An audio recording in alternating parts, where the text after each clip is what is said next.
Salut. Aujourd'hui, je voudrais parler d'un phénomène très particulier qui existe depuis plusieurs siècles et que les scientifiques n'arrivent pas à expliquer. Et ce phénomène, c'est ce qu'on nomme les corps humains incorruptibles, les saints incorruptibles. Alors, dans cette vidéo, je voudrais apporter, je dirais, ma propre compréhension de ce phénomène. Alors tout d'abord, ce phénomène des corps humains incorruptibles n'est pas la même chose que ce qui est nommé les corps humains momifiés, parce que les corps humains momifiés sont devenus ainsi soit par une intervention humaine, soit par un certain nombre de conditions climatiques atmosphériques qui a d'une certaine façon conservé leur corps. Mais ce sont des corps qui n'ont pas vécu de transmutation cellulaire par la lumière divine.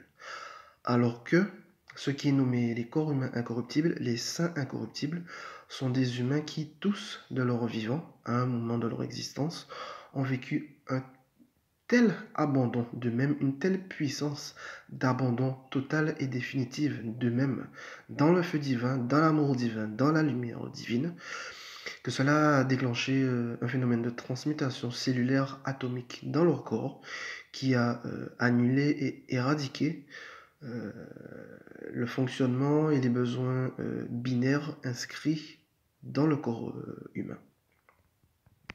Ce qui fait donc que ce sont des corps humains qui, à leur mort, ne se sont jamais décomposés, ne sont jamais retournés à la poussière.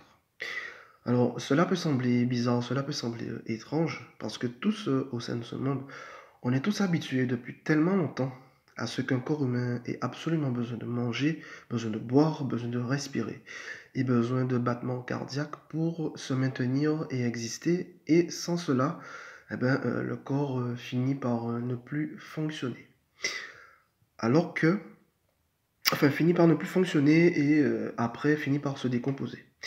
Alors que ces phénomènes de corps humain incorruptibles, leur grande particularité, c'est qu'à leur mort, leur corps, même si leur corps ne mangeait plus, ne buvait plus, ne respirait plus et n'avait plus de battement cardiaque, et bien malgré ça, ce sont des corps humains qui, comme je le disais, ne se sont jamais décomposés, ne sont jamais retournés à la poussière, et ce, grâce à ce phénomène de transmutation par la lumière divine qui a annulé en eux ce fonctionnement de besoins physiologiques binaires inscrits et programmés dans le corps humain. Voilà. Donc des phénomènes de corps humain incorruptible, il y en a plusieurs dans le monde, comme par exemple celle qui fut nommée Yvonne Aimée de Malès III, celle qui fut nommée Imelda Lambertini, celle qui fut nommée Anna-Marie Taigui, et beaucoup d'autres humains, hommes et femmes. Donc ce phénomène de corps humain incorruptible, sa particularité, en fait, c'est comme un corps humain qui ne bouge plus, mais qui en fait est comme suspendu dans un sommeil hors du temps et qui ne se décompose pas. Et je dirais que c'est un peu comme un témoignage permettant de se rendre compte d'une certaine façon que quand on retrouve cette fusion totale avec la lumière divine, ça permet de se rendre compte qu'en fait que cela modifie le fonctionnement du corps humain.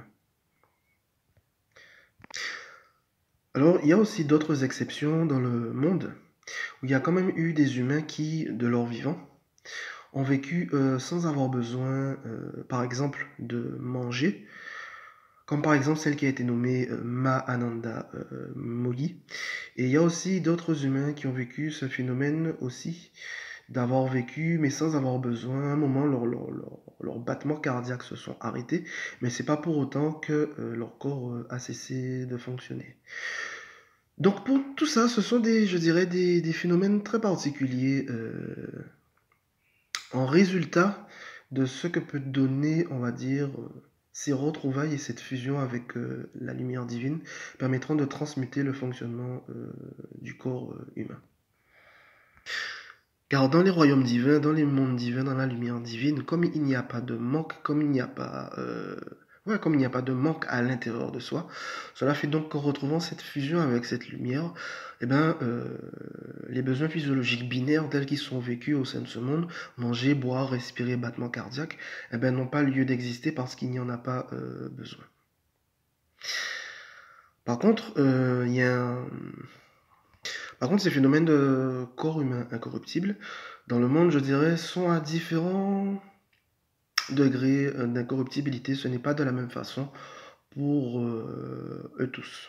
Ce qui fait que certains ont dû être recouverts d'une sorte de masque de cire, parce que le poids des siècles passants a fait que d'une certaine façon, cela a un peu décoloré et desséché certaines parties de leur corps et au niveau de leur visage aussi, mais ce sont des corps humains qui ont gardé une grande partie d'incorruptibilité grâce à cette transmutation qu'ils ont vécue avec la lumière divine suite à leur abandon total et définitif dans cette lumière divine.